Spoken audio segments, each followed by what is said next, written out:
કેમ છો વિદ્યાર્થી મિત્રો? બધા મજામાં? આજે આપણે નવું ચેપ્ટર આપણા ભાગ 1નું સેમેસ્ટર 3નું ચેપ્ટર નંબર 4 જેનું નામ છે ગતિમાન વિદ્યુત ભાર અને ચુંબકત્વ વિશે અભ્યાસ કરવાનો છે. ખૂબ જ સહેલું, સાવ સરળ ચેપ્ટર. થોડાક સૂત્રની સંખ્યા જાજી છે, બાકી ચેપ્ટર સહેલું. ચેપ્ટરમાં રહેલી થિયરીની સાબિતી, દાખલા બધું સહેલું. સૂત્ર યાદ રહેશે, ડાયરેક્ટ કિંમત મૂકો જવાબ આવે એવા સિમ્પલ દાખલા છે. અને આ ચેપ્ટર આપણે જેડબલી નીટ સાથે પણ જોવાના છીએ. 12ના MCQ, જેડબલીમાં પૂછાયેલા MCQ એના વિશેની પણ ચર્ચા કરવાની છે. તો સૌથી પહેલા ચેપ્ટર શરૂ કરતા પહેલા એક અગત્યની ચર્ચા. ગતિમાન વિદ્યુતભાર અને ચુંબકત્વ ગુજરાત બોર્ડ માટે 8 માર્કનું વેઇટેજ ધરાવે છે. ગુજરાત બોર્ડ માટે 8 માર્કનું વેઇટેજ ધરાવે છે. આની અંદર 3 MCQ હોય, પછી એક ક્વેશ્ચન 2 માર્ક વાળો હોય અને એક ક્વેશ્ચન 3 માર્ક વાળો હોય. આનો સરવાળો મારી દો એટલે 3 ને 2 5 ને 3 8 માર્ક થઈ જાય. મને આમાં શ્યોરિટી જાજી છે કે 8 માર્ક હોય. આમાં હું ફિક્સ નથી, કારણ કે બ્લુ પ્રિન્ટ પ્રમાણે મેં બ્લુ પ્રિન્ટમાંથી જોઈને લખ્યું છે, પણ દર વખતે આ જ વસ્તુ ગુજરાત બોર્ડ ફોલો કરે એની ગેરંટી મને નથી. બરાબર ને? એટલે આપણે અત્યારમાં ધ્યાન રાખશું ખાલી 8 માર્ક ઉપર જ. બહુ સરળ ચેપ્ટર છે બેટા. જો તમને ચોથું ચેપ્ટર ન આવડે એટલે 5મા ચેપ્ટર અને 6ઠા ચેપ્ટરનો કન્સેપ્ટ તમને સાવ ન આવડે, બરાબર ને?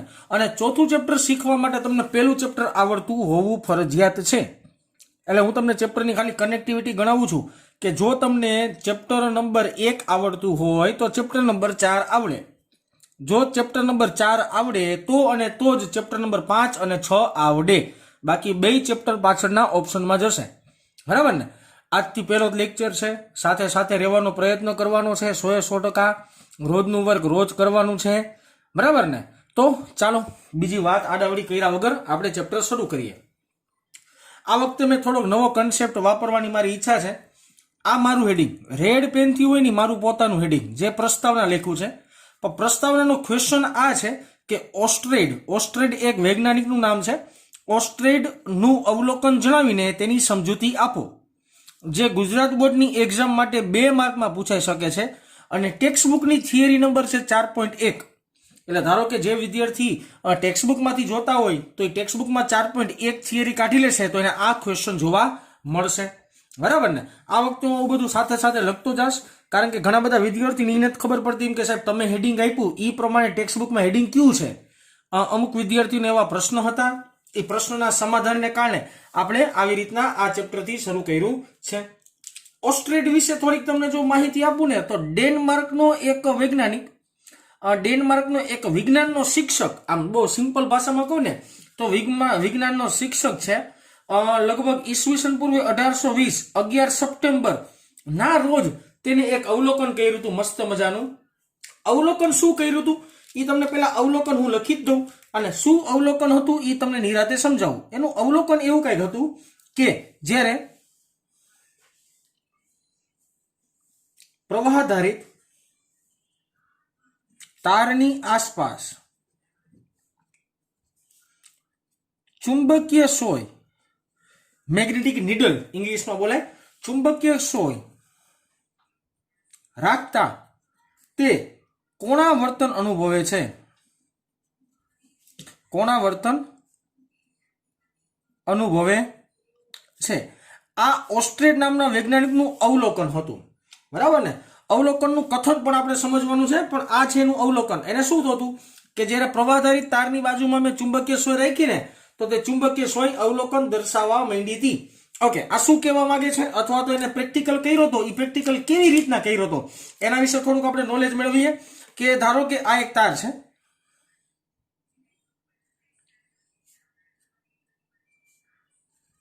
આ એક તાર છે, લંબાઈ નથી પડતા આપણે, આ એક તાર છે.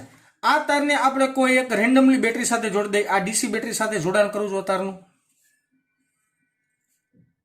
આ તારને મેં ડીસી બેટરી સાથે મારી રીતના જોડી દીધી. તમે સમજી શકો છો કે આ છેડાને પ્લસ કહેવાય, આ છેડાને માઇનસ કહેવાય. તો ડીસી બેટરીને કારણે તારની અંદર પ્લસ થી માઇનસ દિશામાં प्लस थी माइनस दिशा में विद्युत प्रवाहनु वहन थशे। हवे तमे ज्यारे बेटरी चालू करो छो त्यारे आ तारमांथी स्वाभाविकपणे विद्युत प्रवाहनु पण वहन थतुं होय छे आवी रीतना, कारण के तार ज छे बेटा सुवाहक वस्तु छे, सुवाहक वस्तुनी अंदर तो विद्युत प्रवाहनु वहन थाय। हवे ज्यारे आ विद्यार्थी એટલે કે ઓસ્ટ્રેડ નામનો વૈજ્ઞાનિક અવલોકન કરતો તો એની પહેલાની પરિસ્થિતિમાં અને અવલોકન થયા બાદની પરિસ્થિતિ, બે પરિસ્થિતિ મેં દર્શાવી છે, એ ધ્યાનપૂર્વક સમજાવું કે જ્યારે અવલોકનની શરૂઆત કરતો હતો ત્યારે ચુંબકીય સોય આવી રીતના પડી હતી। આવી રીતના તમે જોઈ શકો છો, એક છેડો નોર્થ અને એક છેડો સાઉથ દર્શાવતો હોય છે। આ વસ્તુ તમે 10th માં ભણીને આવ્યા છો એટલે મારે તમને નોર્થ અને સાઉથ કહેવાની કે સમજાવવાની જરૂર નથી। चुंबकीय सोय अथवा तो सारी भाषा में होका यंत्र पण बोली शकाय बेटा। ओके, चुंबकीय सोय नो मतलब ज होका यंत्र थाय એટલે मैं साइड में लखी दઉં છું, याद रहे, बीजू काई નથી आ, बराबर ने। અત્યારમાં तो बोली એટલે याद होय, પછી 6 મહિને ભૂલાઈ જાય છે। ओके, मैं प्रवाहधारित तारनी फरते चुंबकीय सोय એટલે होका यंत्र। હવે જ્યારે આવી કઈ રચના હતી જ નહીં ત્યારે ચુંબકીય સોય આવી રીતના સિમ્પલી પડી હતી, પણ જેવું મેં આ તારમાંથી પ્રવાહ પસાર કરવાનું ચાલુ કર્યું तो आ चुंबकीय सोय આવી રીતના થઈ ગઈ। આનો મતલબ શું થયો તો કે તમે જ્યારે સાહેબ કોઈ વાહક તારમાંથી પ્રવાહ પસાર કરો છો ત્યારે ચુંબકીય સોયે કોના વર્તન દર્શાવ્યું, આખી વાત નિરાતે વિચારવાની છે। હું જ્યારે પ્રવાહ વેવડાવું તો જ, એટલે પ્રેક્ટિકલ ટેકનિકલી ખરેખર એની મેં આખી થિયરિકલ વસ્તુ વાંચેલી છે। એમાં શું હતું કે આ ટેબલ મેં પસંદ કર્યું, મારા આ ટેબલ ઉપર પ્રેક્ટિકલ કરવો છે આવું મેં પસંદ કર્યું, બરાબર ને। आ टेबल पर मैं सळियो लई आव्यो, मैं सळियो एक टेबल पर राखी दीधो आवी रीतना, त्यारे ऑलरेडी तमे जो ध्यानपूर्वक अवलोकन करो त्यारे ऑलरेडी अहींया चुंबकीय सोय तो आवी रीतना पड़ी ज थी, बराबर ने। त्यारे चुंबकीय सोयनुं कोणावर्तन आवी रीतना ज हतुं, जेवी रीतना मारी फूटपट्टी पड़ी छे। हवे मैं शुं कर्युं तो के साहेब आ छे ने आ एक लोखंडना सळिया साथे एक बेटरी जोड़ी दीधी मैं। लोखंडना सळिया साथे ज्यारे मैं बेटरी जोडीने अने एमांथी प्रवाह वेवडावવાનું चालू कर्युं ने એટલે આ સળિયામાંથી પ્રવાહ પસાર થયો, तो आ सळियामांथी प्रवाह पसार थवाने कारणे आ सोय आडी हती एनी जग्याए शुं थई गई, આવી રીતના ઊભી થઈ ગઈ। આની ઉપરથી એને એવું અવલોકન કર્યું કે ભાઈ આમાંથી પ્રવાહ એટલે કે સળિયામાંથી પ્રવાહ પસાર કરતા સોયમાં કંઈક હરી થાય છે। એનું શું અવલોકન હતું કે તમે જ્યારે સળિયામાંથી પ્રવાહ પસાર કરો ત્યારે હરી થાય છે। હરી શું થતી છે એના માટેનું કથન હું લખી દઉં છું, પછી આપણે આખી વાત વાંચીએ, ખાસ સમજજો। ઓસ્ટ્રેડનું અવલોકનનું તારણ, તારણે કહી શકો, કથને કહી શકો।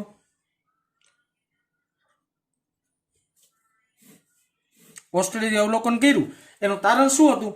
એનું તારણ એવું કંઈક હતું વિદ્યાર્થી મિત્રો કે ગતિમાન વિદ્યુત ભાર અથવા પ્રવાહ, હવે મારે સમજાવવું નહીં પડે, આ બે શબ્દ એક જ થયા।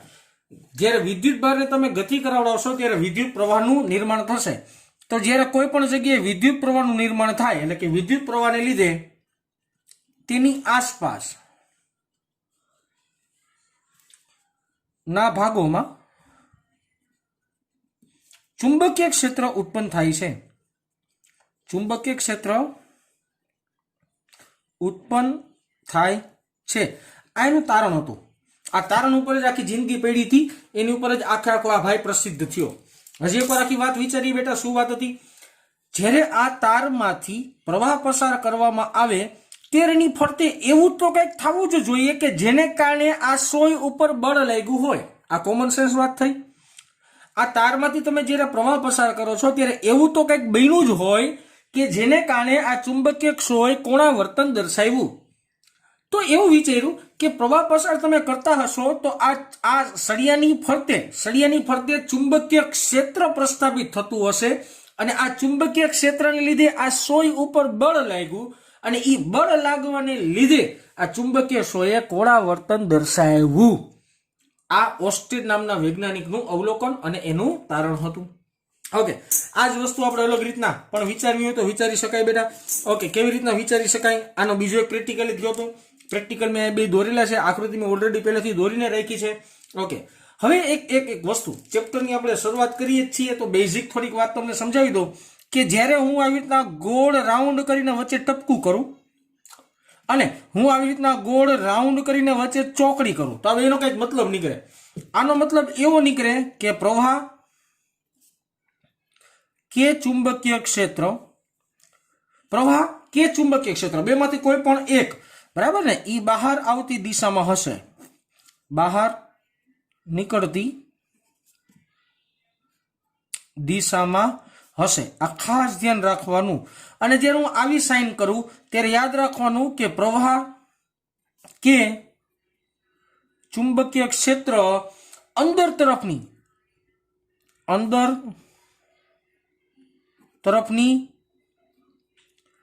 દિશામાં હશે. આ બે વસ્તુ બેટા ખાસ યાદ રાખવાની. આ બેઝિક કન્સેપ્ટ છે. પહેલા લેક્ચરની અંદર થોડાક બેઝિક ચર્ચાઓ જ કરશો આપણે. બહુ એટલે બહુ અઘરી થિયરીમાં આપણે આગળ નહીં વધીએ. સાવ બેઝિક ચર્ચા કરશો. આ ખાસ યાદ રાખવાની, બરાબર ને? ઓકે, અહીંયા મેં એક તાર લીધો છે, અહીંયા મેં તાર લીધો છે અને તારમાં મેં ટપકું કર્યું છે. એનો મતલબ કેવી રીતના હોય? તો તાર આવી રીતના હોય, આવી રીતના સપાટીને લંબ બહાર નીકળતી દિશામાં હોય. કેવી રીતના હોય? સપાટીને લંબ બહાર નીકળતી દિશામાં હોય. અહીંયા મેં ચોકડી મારી છે. ચોકડીનો મતલબ શું થાય?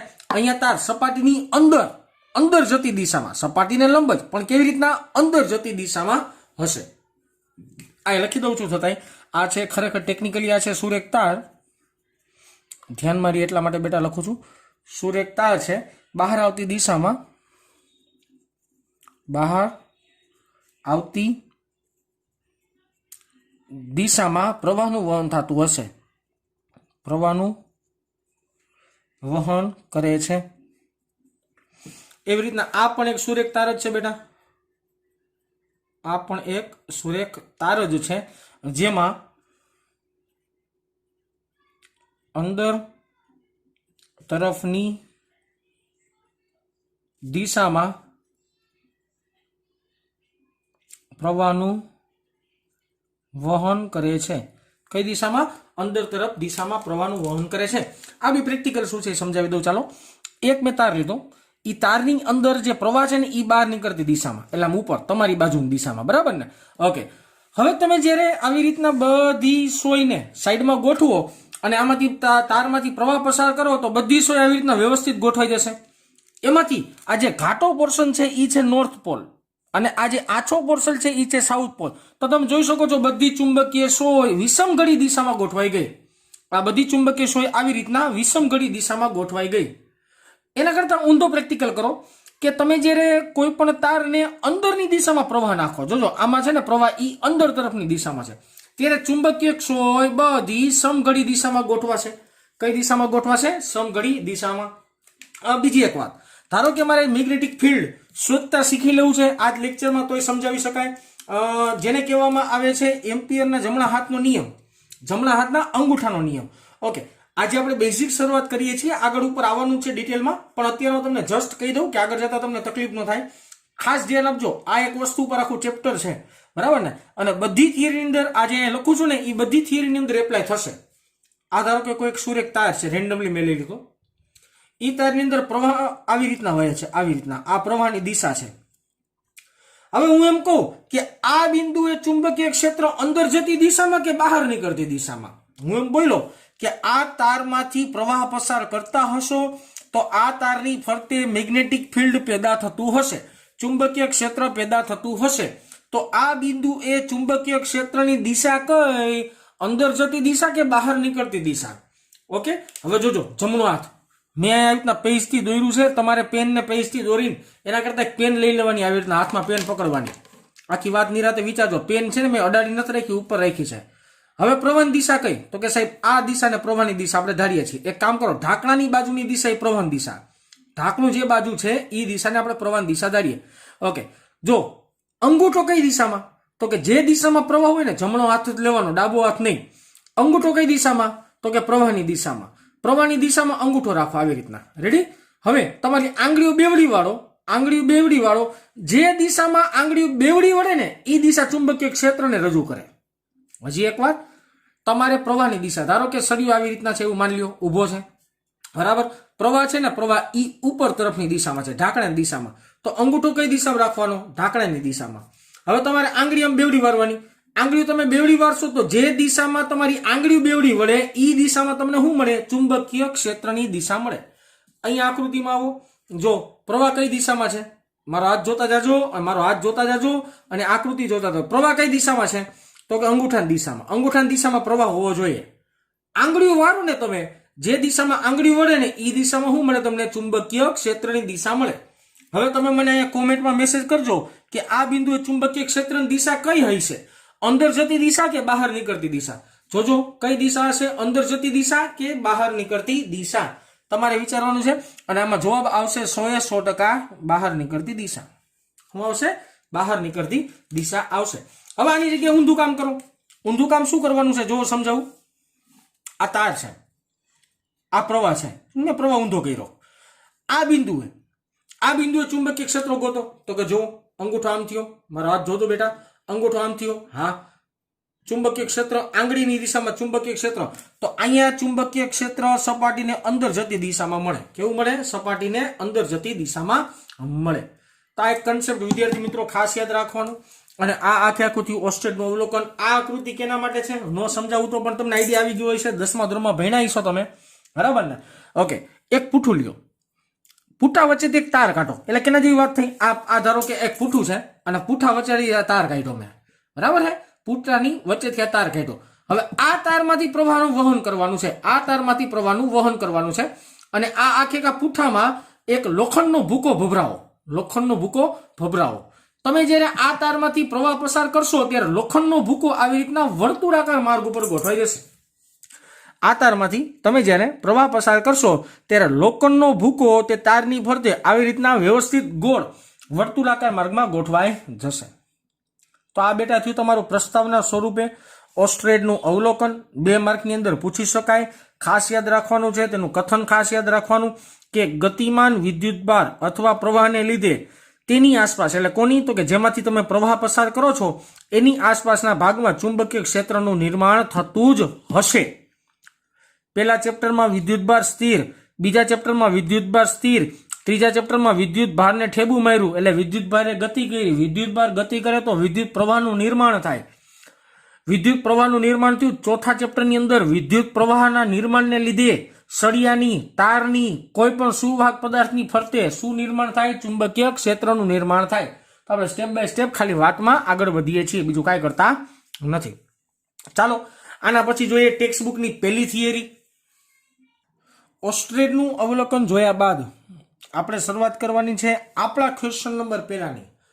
આ ચેપ્ટરની અંદર હું તમારી ટેક્સ્ટ બુકની જે સિક્વન્સ છે એને જરાય ફોલો નથી કરવાનો. તમારી ટેક્સ્ટ બુકમાં જે પહેલી થિયરી, બીજી થિયરી, ત્રીજી થિયરી, ચોથી થિયરી, પાંચમી થિયરી, છઠ્ઠી થિયરી, એવી રીતના હું લાઇન ટુ લાઇન ચાલીશ નહીં. મારા માટે પહેલી થિયરી હતી ઓસ્ટ્રેડનું અવલોકન, મારા માટે બીજી થિયરી છે બાયો સાવરનો નિયમ, બરાબર? જે તમારી ટેક્સ્ટ બુકની અંદર ટોપિક નંબર 4.5 છે, પણ મારા માટે બીજી થિયરી છે. એટલે ખાસ યાદ રાખજો કે સિક્વન્સ મારો યાદ રાખજો, ટેક્સ્ટ બુકનો નહીં. એનું કારણ આખે આખું પ્રકરણ પૂરું થશે અને તમે જ્યારે છેલ્લે ટેક્સ્ટ બુકમાંથી વાંચશો ને ત્યારે તમને સમજાઈ જશે કે શું કરવા સર આવી રીતના સિક્વન્સ યાદ રખાવતા હતા. ટેક્સ્ટ બુક વાળા જે થિયરી આપી છે એ આડાવડી આપી છે, સિક્વન્સ જાળવો નથી. એટલા માટે મારે વ્યવસ્થિત તમને સિક્વન્સમાં line to line concept to concept સમજાવવા માટે ત્યાર પછીની બીજી થિયરી આવે છે બાયો સાવરનો નિયમ. હેડિંગ આવું કંઈક હશે ટેક્સ્ટ બુકમાં, વિદ્યુત પ્રવાહ ખંડ ને કારણે મળતું ચુંબકીય ક્ષેત્ર. ચુંબકીય ક્ષેત્ર શોધવાનું એક અતિ અગત્યનું સમીકરણ આપણે તારવવાનું નહીં, જોવાનું છે. અને ક્વેશ્ચન આવી રીતના કંઈક છે, બાયો સાવરનો નિયમ લખો અને સમજાવો. 2 માર્કની અંદર આ ક્વેશ્ચન પૂછાઈ શકે. તો ચાલો શરૂઆત કરીએ. બાયો સાવરનો નિયમ સમજાવવા માટે હું એક યાદચ્છિક આકારનો, મને મજા આવે ને એવો આ યાદચ્છિક આકારનો એક મેં તાર લીધો. આ યાદચ્છિક આકારનો એક તાર છે અને મેં બિંદુ પસંદ કર્યું. આ બિંદુ છે, આ બિંદુને આપણે નામ આપી દઈએ છીએ પી બિંદુ. મારે આ પી બિંદુ પાસે ઉદ્ભવતું ચુંબકીય ક્ષેત્ર શોધવાનું છે. મારે શું કરવાનું છે? તો કે આ તારને લીધે પી બિંદુ એ ઉદ્ભવતું ચુંબકીય ક્ષેત્ર શોધવાનું છે. આપણે માની લઈએ કે આ તારમાંથી વહેતો પ્રવાહ આવી રીતના છે, ઉપર તરફની દિશામાં છે. આખો પ્રશ્ન કહી દો. પ્રશ્ન શું છે? આ એક યાદચ્છિક આકારનો મેં તાર લીધો, મને મજા આવે એવો. તમે આને સ્ટ્રેટ લઈ શકો છો, મને કઈ વિરોધ કે વાંધો નથી, બરાબર ને? આ તારની અંદર વહેતો પ્રવાહ આવી રીતના ઉપર જતી દિશામાં છે. આ તારથી આ અંતરે પી બિંદુ રહેલું છે. આ પી બિંદુ પાસે મારે ચુંબકીય ક્ષેત્ર શોધવું છે. હવે મારે શું કરાય ખબર તમને? મારું સિમ્પલ લોજિક શું છે તો કે સાહેબ આ તારને સૂક્ષ્મ સૂક્ષ્મ સૂક્ષ્મ સૂક્ષ્મ સૂક્ષ્મ સૂક્ષ્મ સૂક્ષ્મ એવા ખંડની અંદર વિભાજિત ધારી લઈએ. આ તારને ઘણા બધા ટુકડામાં વિભાજિત થયેલો ધારી લઈએ. એનામાંનો એક ટુકડો આપણે ધારીએ. અહીંયા ટુકડો એક ધારી લઉં છું. આ એક છે નાનકડો ટુકડો, આ એક નાનકડો ટુકડો છે. આને લખાય છે બેટા આઈડીએલ. આને લખાય શું બેટા? આઈડીએલ. આઈડીએલ એટલે શું એ અહીં લખી દઉં છું નીચે વ્યવસ્થિત. આઈડીએલ ને કહેવામાં આવે છે વિદ્યુત પ્રવાહ ખંડ. શું કહેવામાં આવે છે? વિદ્યુત પ્રવાહ ખંડ. હવે હું કેવી રીતના થિયરી ભણાવું છું જોજો કે આઈડીએલ જેટલા સૂક્ષ્મ વિદ્યુત પ્રવાહ ખંડને લીધે તેનાથી આર જેટલા અંતરે, આ એનો સ્થાન સદિશ થયો બેટા. આ સ્થાન સદિશને આપણે નામ આપી દઈએ આર સદિશ. આઈડીએલ જેટલા સૂક્ષ્મ પ્રવાહ ખંડને લીધે આર જેટલા સ્થાન સદિશે રહેલું બિંદુ પી પાસે મારે ચુંબકીય ક્ષેત્ર શોધવું છે. હવે એનું મને જે સમીકરણ મળે એ સમીકરણનું સંકલન કરી નાખવાનું આખે આખા ભાગમાં. પેલા નાનકડા ભાગ દ્વારા આ બિંદુએ ઉદ્ભવતું ચુંબકીય ક્ષેત્ર શોધી લઈએ. ત્યારબાદ આ આખે આખા તારની અંદર ચુંબકીય ક્ષેત્રનું સંકલન કરી નાખીએ એટલે મને કુલ ચુંબકીય ક્ષેત્ર મળી જાય. ઓકે સરસ. ચાલો એક યાદ રાખજો, બાયો સાવરનો નિયમ શું છે? બાયો સાવરનો નિયમ સ્વીકારવાનો છે બેટા. સાથે તમને સમજાવીશ કે શું કરવા આપણે સ્વીકારીએ છીએ. આઈડીએલ પ્રવાહ ખંડને લીધે, પ્રવાહ ખંડને લીધે આર સ્થાન સદિશ ધરાવતા કોઈ બિંદુ પાસે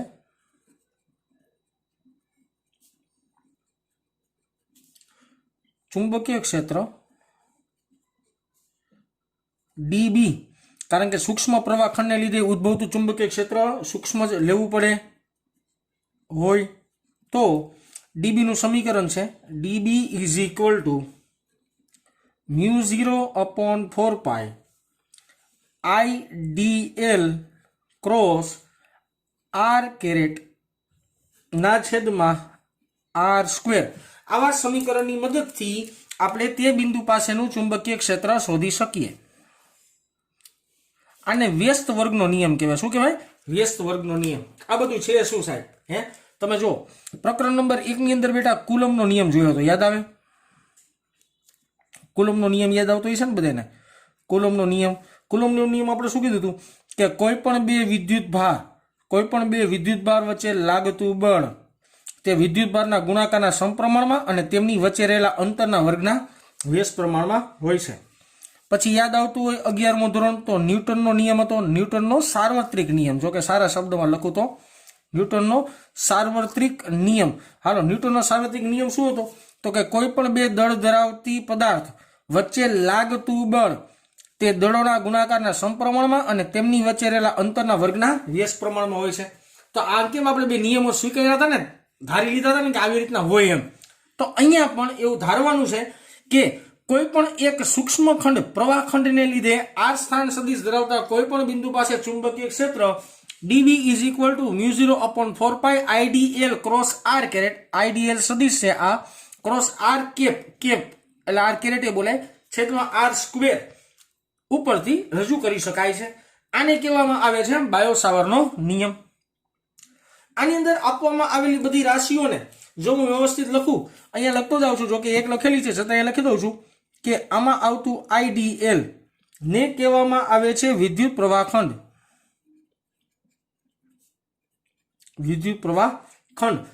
પછી આ તમને ખબર જ હશે, આ એકમ સદિશ એટલે કે સદિશના છેદમાં તેનું મૂલ્ય. ઓકે, તો આને સારી ભાષામાં કહેવામાં આવે છે આર સદિશની દિશામાંનો એકમ સદિશ.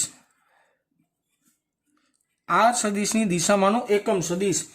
હવે જો પેલા ચેપ્ટરમાં કેમ એપ્સિલોન 0 આવતું હતું ને, તો આ ચોથા ચેપ્ટરમાં આવશે બેટા μ0 ને કહેવામાં આવે છે શૂન્ય અવકાશની પરમીએબિલિટી. લીટી કહેવામાં આવે છે અને જેનું મૂલ્ય ખાસ યાદ રાખવાનું તેનું મૂલ્ય હોય છે 4π ગુણ્યા 10⁻⁻⁷ μ0 નું મૂલ્ય કેટલું હોય વિદ્યાર્થી મિત્રો 4π ગુણ્યા 10⁻⁷ tesla metre ampere inverse tesla metre ampere inverse અને આવી રીતના પણ લખી શકાય કે જો μ0/4π હોય μ0 નું મૂલ્ય આટલું પણ જો 4π છેદમાં લઈ લ્યો તો જવાબ આવે 10⁻⁷ ટેસ્લા મીટર એમ્પિયર ઇન્વર્સ હંમેશા 10⁻⁷ યાદ રાખજો કારણ કે મોટા ભાગના કેસની અંદર μ0/4π તમને ભેગું જોવા મળશે તો μ0/4π ભેગું જોવા મળે ને તો આ બેના ભાગાકાર ને ડાયરેક્ટ 10⁻⁷ કહી શકાય હવે મેં તમને અહીંયા ચર્ચામાં એક વાત સમજાવી આ એકમ સદિશ એટલે કે સદિશના છેદમાં તેનું મૂલ્ય બરાબર ને તો એની ઉપરથી આપણે ઘણા બધા ઇક્વેશન વિચારી શકાય કેવી રીતના ઇક્વેશન વિચારી શકાય કામ કરો બેટા તમને બાજુમાં બધા ઇક્વેશન લખી દઉં છું ઓકે ધારો કે આવી રીતના લખીએ આપણે કે ડીબી સદિશ બરાબર μ0/4π આઈડીએલ એને ગુણ્યા એકમ સદિશની જગ્યાએ લખી નાખી આર સદિશના છેદમાં તેનું મૂલ્ય એને ગુણ્યા આર સદિશ અને છેદમાં તેનું મૂલ્ય એટલે અહીંયા સ્ક્વેર છે તો છેદમાં મૂલ્ય નાખશો તો શું થઈ જાય એનો ઘન અથવા તો હજી એને મૂલ્ય સ્વરૂપમાં રજૂ કરવું હોય મૂલ્ય સ્વરૂપમાં તો ડીબી બરાબર μ0/4π અંશમાં આવી જશે આઈડીએલ આર વચ્ચે ચોકડી કાઢ નાખો એટલે શું આવશે સાઇન થીટા જો કે તમને સમતલમાં ગતિ ચેપ્ટરમાં યાદ જ હોય કે એ સદિશ ક્રોસ બી સદિશ બરાબર આપણે લખી શકાય એ બી સાઇન થીટા એવી રીતના વચ્ચે ચોકડી ગુણાકાર કાઢ નાખો એટલે આવી જાય સાઇન થીટા અને છેદમાં આર ઘનનો આર ઘન એમનેમ આર આર કેન્સલ આઉટ તો ડીબી નો મૂલ્ય સ્વરૂપમાં આમ લખી શકાય μ0/4π આઈડીએલ આર ઉડી ગયો છે સાઇન થીટા ના છેદમાં આર સ્ક્વેર તો બધા સમીકરણને ધ્યાનમાં લેવાના વિદ્યાર્થી મિત્રો મેન સમીકરણ યાદ રાખવાનું જે રેડ બોક્સની અંદર તમને મેં દર્શાવેલું છે એ મેન સમીકરણ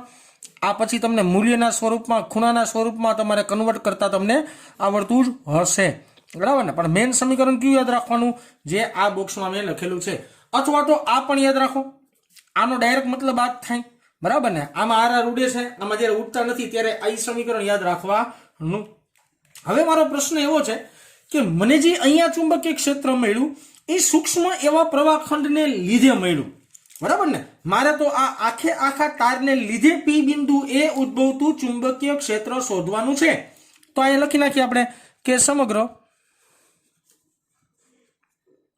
તારમાં અથવા તો લખીએ તારમાં રહેલા દરેક પ્રવાહ ખંડને લીધે ઉદ્ભવતું ચુંબકીય ક્ષેત્ર અથવા તો ઉદ્ભવતું કુલ ચુંબકીય ક્ષેત્ર શબ્દ સારો લાગશે કુલ ચુંબકીય ક્ષેત્ર એનો મતલબ થશે બી સદિશ બરાબર ઇન્ટિગ્રેશન રેખા સંકલન કરવાનું થાય બરાબર ને કારણ કે એલ લંબાઈનો તાર એવું માની લે તો રેખા સંકલન કરવાનું થાય સંકલન કરવાનું સાહેબ એલ લંબાઈ પરનું ડીબી એટલે મૂલ્ય છે મારી પાસે આ લખીએ આપણે બેઝિક સૂત્ર જે છે μ0/4π આઈડીએલ ક્રોસ આર કેપ ના છેદમાં આર સ્ક્વેર તો આ મળી ગયું તમને સમગ્ર તારને લીધે ઉદ્ભવતું ચુંબકીય ક્ષેત્રનું સમીકરણ પણ આપણે કોઈ પણ દાખલા હોય કોઈ પણ થિયરી હોય એની શરૂઆત હંમેશા સૂક્ષ્મ એવો ભાગ લઈને જ કરશું ઓકે સરસ સારો આ બધી બેઝિક ચર્ચા થઈ હવે મારે એવી વાત સમજાવી છે તમને વિદ્યાર્થી મિત્રો કે ડીબી ની દિશા કઈ અહીંયા અલગથી આખો પોઈન્ટ આખો અલગથી જ લખું છું બેટા અહીંયા આપણો પ્રશ્ન છે ડીબી ની દિશા સદિશ મારો થોડોક આવી રીતના થઈ જાય સમજી લેજો ડીબી ની દિશા કઈ તો જો કે તમે પ્રકરણ નંબર 4 સમતલમાં ગતિ 11th સાયન્સનું અંદર ચેપ્ટર હતું સમતલમાં ગતિ એ ચેપ્ટર અનુસાર વિચારવા જાઓ કે એ સદિશ ક્રોસ બી સદિશ નો જવાબ જો સી સદિશ આવતો હોય એ સદિશ અને બી સદિશના ગુણાકારથી જવાબ જો સી સદિશ આવતો હોય વચ્ચે ચોકડી આવતી હોય તો એવું કહી શકાય કે આ સદિશ અને આ સદિશથી બનતા સમતલને લંબ આ સદિશ મળે હજી એકવાર આ સદિશ અને આ સદિશ થી બનતા સમતલને લંબ આ સદિશ મળે નો સમજાણું ઇટ્સ ઓકે હું એમ કહું એ સદિશ છે ને એ એક્સ દિશામાંનો એકમ સદિશ ધારી લઈએ, બી સદિશ છે ને એ વાય દિશામાંનો એકમ સદિશ ધારી લઈએ, તો આ બેનો ગુણાકાર કરવાથી મને કે કેરેટ મળે જે ઝેડ ની દિશામાંનો એકમ સદિશ મળે. એનો મતલબ શું? તો કે એક્સ અને વાય થી બનતા સમતલને લંબ જ હંમેશા બેની ગુણાકારનો સદિશ હોય. એક્સ અને વાય ના સમતલ થી બનતા જે આના સમતલને લંબ સમતલ જે બને, આ બેના સમતલને લંબ જે હોય એ જ ત્રીજો સદિશ રજૂ કરતો હોય. તો ડીબી ની દિશામાં લખી શકાય કે આઈડીએલ સોરી અને આર થી બનતા સમતલને લંબ જો હોય, લંબ જ હોય. આઈડીએલ થી આર થી બનતા સમતલને ડીબી ની દિશા હંમેશા કેવી હોય? લંબ જ હોય. ઓકે, બીજા પણ ઘણા રસ્તા છે બેટા. ઘણા રસ્તામાંથી પહેલો રસ્તો જે હમણાં જ આપણે ચર્ચા ઓસ્ટ્રેડના અવલોકનમાં ચર્ચા કરી. ઓકે, યાદ રાખજો વિદ્યાર્થી મિત્રો, શું વસ્તુ યાદ રાખવી છે? ટપકું એટલે ચુંબકીય ક્ષેત્ર બહાર નીકળતું, ટપકું એટલે ચુંબકીય ક્ષેત્ર બહાર નીકળતું, અને ચોકડી એટલે ચુંબકીય ક્ષેત્ર અંદર જતું. ટપકું એટલે ચુંબકીય ક્ષેત્ર બહાર નીકળતું, ચોકડી એટલે ચુંબકીય ક્ષેત્ર અંદર જતું. રેડી? ઓકે, સરસ. ચાલો હવે અહીં આપો પ્રવાહની દિશામાં અંગૂઠો જમણા હાથનો, આ જમણો હાથ લઈ લીધો મારો આખો, આ જમણા હાથનો અંગૂઠો મેં પ્રવાહની દિશામાં રાખી દીધો આવી રીતના. આંગળીઓ બેવડી વાળો ને ઈ દિશા મળે ચુંબકીય ક્ષેત્રની. તો આ બિંદુએ ચુંબકીય ક્ષેત્ર તમે જોતા હોય, આ બિંદુએ ચુંબકીય ક્ષેત્ર તમને કેમ મળે? સપાટીને અંદર જતું મળશે. પ્રવાહ આંગળી હોય તો જો મારા પેજની અંદર આંગળીઓ જાય, આંગળી પેજની અંદર જાય. એની જગ્યાએ આવી રીતના હોય તો મારી આંગળીઓ બહાર નીકળતી આવે, આવી રીતના હોય પેજની અંદર આંગળી જાય. તો પ્રવાહની દિશામાં અંગૂઠો રાખવાનો, આંગળીઓ જ્યાં જાય ત્યાં મળતી હોય ચુંબકીય ક્ષેત્રની દિશા. તો આ બિંદુએ ચુંબકીય ક્ષેત્રની દિશા કેમ મળે બેટા? અંદર જતી દિશામાં. બીજો એક રસ્તો છે, બીજો એક રસ્તો સમજવો હોય તો સમજાવી દઉં. ચાલો થોડુંક અહીંયા સાઈડમાં આવીને સમજાવું. જો તમારે જેટલા રસ્તા કાઢવા હોય એટલા કાઢીએ કાંઈ, બરાબર ને? જો મારી આકૃતિ પ્રમાણે હાલું છું અત્યારે. આ છે આઈડીએલ. ખાલી આકૃતિ તમને નરી આંખે દેખાઈ શકે એટલા માટે હું થોડું બધું મોટું મોટું લખું છું. આઈડીએલ છે અને આ છે મારી પાસે આર સદિશ. આ આપણે સ્થાન સદિશ આર લીધો, બરાબર ને? આ બેની પૂંછડી અહીં ભેગી થઈ. સદિશોની ચર્ચા કરતા તો બેની પૂંછડી ભેગી થઈ. ઓકે, સમીકરણ શું છે? IDL cross R. IDL cross R એટલે સ્ક્રૂને મારે કેમ ફેરવવાનો? આઈડીએલ થી આર ફેરવવાનો. કેમ ફેરવવાનો? આઈડીએલ થી આર ફેરવવાનો. ઓકે, તમને સ્ક્રૂનો નિયમ ખબર જ હશે. સ્ક્રૂ ક્યાં રાખવાનો? બેની પૂંછડી ભેગી થાય સ્ક્રૂ રાખવાનો, સ્ક્રૂ રાખવા આવી રીતના. હવે મારે ફેરવવાનું કેમ? આઈડીએલ થી આર, આઈડીએલ થી આર, આઈડીએલ થી આર સ્ક્રૂને ફેરવો ને એટલે સ્ક્રૂ અંદર જતી દિશામાં મળે. કઈ દિશામાં મળે? અંદર જતી દિશામાં. એટલા માટે આ જગ્યાએ ચુંબકીય ક્ષેત્ર કઈ દિશામાં મળે? અંદર જતી દિશામાં મળે. યાદ રાખજો, તમે જેમ સ્ક્રૂ ફેરવો, સ્ક્રૂ જે દિશામાં ગતિ કરે ને એ દિશામાં ચુંબકીય ક્ષેત્ર મળે. તો આપણી પાસે સાહેબ 3 રીત છે દિશા શોધવાની. પહેલા તો આ સદિશો ઉપરથી સમજાઈ જાય તો ઇટ્સ ઓકે, આની ઉપરથી સમજાઈ જાય તો ઇટ્સ ઓકે. ધારો કે નથી સમજાતું તો જમણા હાથના અંગૂઠાનો નિયમ, ધારો કે નથી સમજાતું તો સ્ક્રૂનો નિયમ વાપરવાનો. તો આ થયો આખે આખો બાયો સાવરનો નિયમ. વિદ્યાર્થી મિત્રો, આ ચેપ્ટરની અંદર 2 સૂત્ર ખૂબ જ અગત્યના છે. 2 સૂત્ર ખૂબ જ અગત્યના છે. એ 2 જ સૂત્રની મદદથી બીજા બધે સૂત્ર બનશે. 2 સૂત્ર ખૂબ જ અગત્યના, અને એ 2 જ સૂત્રની મદદથી બીજા બધા સૂત્ર બનશે. એમાંનું પહેલું સૂત્ર આ dB = μ0.4π IDL × r કેપ ના છેદમાં r સ્ક્વેર. આ સમીકરણ ખાસ અગત્યનું છે, યાદ રાખવાનું. બાયો સાવરના નિયમનો ઉપયોગ કરીને આપણી ટેક્સ્ટબુકની અંદર એક નાનકડો દાખલો આપ્યો છે, એ દાખલો જોઈએ. ચાલો વિદ્યાર્થી મિત્રો, બાયો સાવરના નિયમ સમજ્યા પછી ઉદાહરણ નંબર 4.5 શું કે છે વાક્ય રચના વાંચવાનો આપણે પ્રયત્ન કરીએ. કે રકમ શું કીધી છે? સૂક્ષ્મખંડ ડેલ્ટા એ સદિશ બરાબર ડેલ્ટા એક્સ આઈ કેરેટ ને ઉગમ બિંદુ પર મૂકેલ છે. આ ઉગમ બિંદુ છે, એ ઉગમ બિંદુ પર નાનકડો સૂક્ષ્મ એવો ખંડ છે. જે સૂક્ષ્મ એવો ખંડને આપણે કીધું છે ડેલ્ટા એક્સ, જે મૂકી દીધેલો છે. અને ઉગમ બિંદુ તરીકે મેં ઝીરો નથી દર્શાવ્યું, પણ તમે સમજી જજો કે આ ઉગમ બિંદુ છે. તેમાંથી મોટો પ્રવાહ 10 એમ્પિયરનો પસાર થાય છે. ઓકે, આ આખા તારમાંથી પ્રવાહ પસાર થાય છે ને પ્રવાહની દિશા મેં આવી રીતના એરો મારીને દર્શાવી છે. આ પ્રવાહની દિશા છે અને પ્રવાહનું મૂલ્ય તમને આપ્યું છે વિદ્યાર્થી મિત્રો 10 એમ્પિયર. વાય અક્ષ પર 0.5 મીટર અંતરે, વાય અક્ષ પર એટલે આ વાય અક્ષ ઉપરનું બિંદુ મેં લીધું છે, આર બરાબર આપણે લખી નાખીએ 0.5 મીટર નું આ બિંદુ છે. 0.5 મીટર અંતરે ચુંબકીય ક્ષેત્ર કેટલું હશે શોધવાનું છે. અને આ જે ડેલ્ટા એક્સ છે તેનું મૂલ્ય મને આપ્યું છે 10⁻2 મીટર. તો કોમન સેન્સ છે. હવે ડાયરેક્ટ બાયોસાવરનો નિયમ જ લખું છું, થિયરિકલ પોર્શન નથી લખતો કે આઈડીએલ પ્રવાહ ખંડને લીધે આર સ્થાન સદિશ ધરાવતા બિંદુ પાસેનું ચુંબકીય ક્ષેત્ર શોધવાનું સૂત્ર આ છે એવું નથી લખતો. ડાયરેક્ટ લખું છું ડીબી ઇઝ ઇક્વલ ટુ μ0/4π અહીંયા આવે આઈડીએલ ક્રોસ આર કેપ ના છેદમાં આર સ્ક્વેર. હવે એકમ સદિશ એટલે બેટા સદિશના છેદમાં તેનું મૂલ્ય એટલે μ0/4π અહીંયા આવી જાય આઈડીએલ સદિશ ગુણ્યા આર કેપની જગ્યાએ આર સદિશ ના છેદમાં તેનું મૂલ્ય એટલે આર નો ઘન. આ લગભગ ડાયરેક્ટ સમજાઈ જશે, પ્રોબ્લેમ આવશે નહીં. આની ઉપરથી આપણે કેલ્ક્યુલેશન આગળ વધારીએ. હવે આને મૂલ્ય સ્વરૂપમાં મારે રજૂ કરવું હોય તો મૂલ્ય સ્વરૂપમાં રજૂ કરીએ બેટા. મૂલ્યને આવી રીતના દર્શાવે મોડ ને માથે તીર, અથવા ખાલી કોરે કોરું ડીબી દર્શાવો તો હાલશે.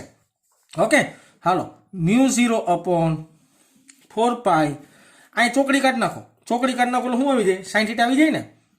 આઈડીએલ ઇન્ટુ આર sin θ ના છેદમાં આર નો ઘન. ઓકે વિદ્યાર્થી મિત્રો, થીટા એટલે શું? આઈડીએલ અને આર, આઈડીએલ અને આર વચ્ચેનો ખૂણો. મારી આકૃતિમાં આવી જાવ. જો આ એક સૂક્ષ્મ ખંડ છે આઈડીએલ અને અહીંયા ઉપર છે તો આર છે. આ બે વચ્ચેનો ખૂણો આકૃતિની ભૂમિતિ પરથી કેટલો દેખાય છે? આકૃતિ પરથી આ ખૂણો કેટલો દેખાય છે? 90 ડિગ્રીનો દેખાય છે. ઓકે સરસ. તો અહીં લખીએ આપણે μ0/4π આઈડીએલ.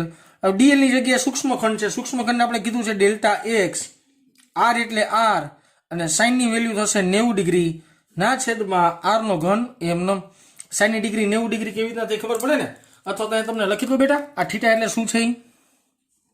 આગલી થિયરીમાં લખતા ભૂલી ગયો તો અહીં લખી નાખું છું આઈડીએલ અને આર વચ્ચેનો ખૂણો. આઈડીએલ અને આર વચ્ચેનો ખૂણો જે આકૃતિની ભૂમિતિ પરથી 90 ડિગ્રીનો વિદ્યાર્થી મિત્રો છે. હવે મારી પાસે બધી કિંમત છે, ચાલો બધી કિંમત મૂકી દઈએ સિમ્પલ. હવે જો μ0/4π એને ડાયરેક્ટ 10⁻7 લખી નખાય ગુણ્યા પ્રવાહ 10 એમ્પિયર. ડેલ્ટા એક્સ એટલે મીટરમાં મેં કન્વર્ટ કરેલું છે 10⁻2 એને ગુણ્યા આર. આર એટલે સ્થાન સદિશ થાય તો સ્થાન સદિશ છે મારી પાસે 0.5 બરાબર ને. પણ એક કામ કરો બેટા, આ આર અને આ આર ઉડવાનો છે તો અહીં લખી નાખો એકવાર, વાંધો નહીં, કન્ફ્યુઝ ન થવાય એટલા માટે. અને આર નો ઘન એટલે અહીં લખી નાખું 0.5 નો ઘન. હવે 1.5 ઉઠશે બરાબર. અને આખે આખું સાદુરૂપ આપો 10⁻7 10⁻2 એટલે 10⁻9 10⁻9 એને ગુણ્યા 10 એમનમ છેદમાં 0.5 અને 0.5 નો ઘન તો અહીં વર્ગ થઈ ગયો 0.5 નો વર્ગ 0.25 એટલે તમે હિસાબ મારો 1/4 જ થયું ટેકનિકલી, સોરી 0.25 એટલે 1/4 થાય, છેદનું છેદ અંશમાં થાય તો જવાબ આવે 4 ગુણ્યા 10⁻8 ટેસ્લા. તો મને ચુંબકીય ક્ષેત્ર પી બિંદુએ કેટલું મળ્યું વિદ્યાર્થી મિત્રો? 4 ગુણ્યા 10⁻8 ટેસ્લા. ચુંબકીય ક્ષેત્રનો એકમ છે ટેસ્લા, બરાબર ને, જે ખાસ યાદ રાખવાનું. જો કે વિદ્યાર્થી મિત્રો ચુંબકીય ક્ષેત્રના લગભગ 7 એકમ બનાવી શકાય, બરાબર ને. એક લેક્ચરની અંદર હું તમને 7 એકમ સમજાવીશ કે કેવી રીતના બને. એક સમીકરણ આવશે બળનું, એ બળના સમીકરણ ઉપરથી હું તમને વધારે સમજાવીશ. ઓકે સરસ, ચાલો બીજી એક વાત. હવે આ બિંદુ પાસે દિશા કઈ? દિશા ગોતવાના ઘણા બધા રસ્તા છે. પેલો રસ્તો ઈઝી વાપરી લઈ, હાથ મૂકી દો આમ પ્રેમથી. અંગૂઠો જે દિશામાં આવે એ દિશામાં પ્રવાહ જોઈ લ્યો. અહીંયા પ્રવાહ આમ છે, અંગૂઠાની દિશામાં પ્રવાહ. ચુંબકીય ક્ષેત્ર કઈ દિશામાં આવે? ચુંબકીય ક્ષેત્ર કઈ દિશામાં આવે? બહાર નીકળતી દિશામાં આવે. તો આ બિંદુએ ચુંબકીય ક્ષેત્રની દિશા બહાર નીકળતી દિશામાં મળે. કઈ દિશામાં મળે? બહાર નીકળતી દિશામાં મળે. હું જે લખું છું ને બેટા આ પેલા લખી નાખવાનું, આવી રીતના આકૃતિ દોર નાખવાની. બસ તમારે તમારા ચોપડા ઉપર હાથ રાખીને બેસવાનું અને તમારે બેઠા બેઠા વિચારવાનું. તમે વિડીયો જોતા ન વિચારતા, બરાબર ને. મેં તમે કીધું ને તમારા ચોપડામાં લખી નાખવાનું, લખીને પછી મારો શબ્દ રિપીટ કરવાનો એટલે તમને વધારે સમજાઈ જશે. આ ડાયરેક્ટ પેલી રીત હતી.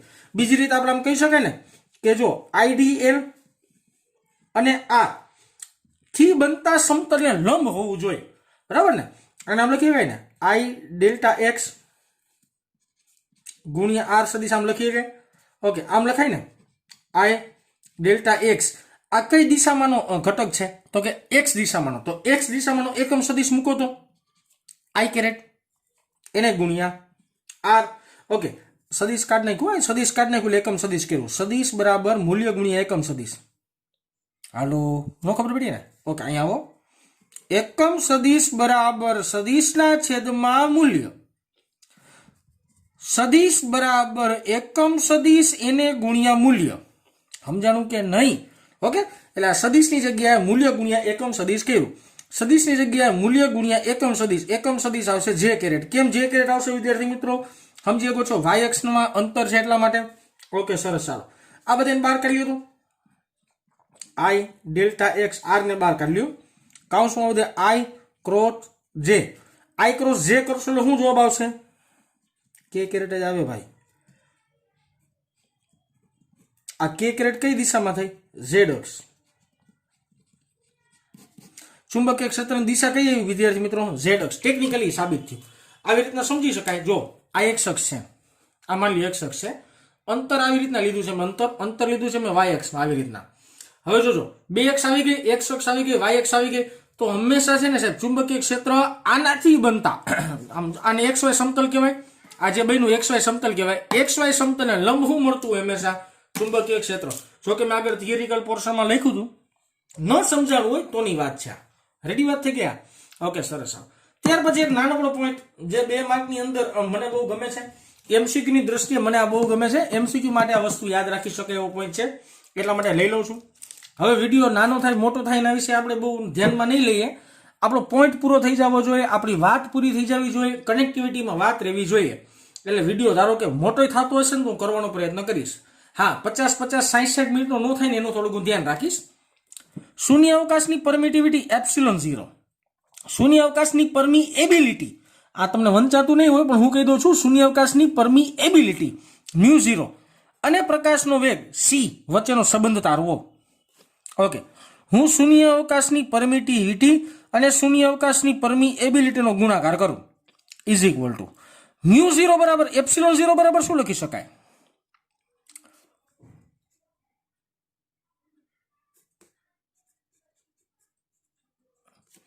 વન અપોન 4πε0, 1/4πε0 બરાબર ને? ઓકે, હવે નિરાતે વિચારજો, 1/4πε0 બરાબર કે લખાય બેટા? 1/4πε0 બરાબર આપણે સિમ્પલી શું લખતા હોય? કે લખતા હોય. આમાંથી ε0 ને સૂત્રનો કરતા બનાવો તો ε0 ઇઝ ઇક્વલ ટુ 1/4π કે થાય. આ મૂકો 1/4π કે. રેડી? આ વાત સાઈડમાં રાખજો આવી રીતના. ઓકે, μ0 બરાબર શું લખી શકાય? μ0 બરાબર શું લખી શકાય? 4π ગુણ્યા 10⁻⁷, જે મેં આગળ જ વાત કરી.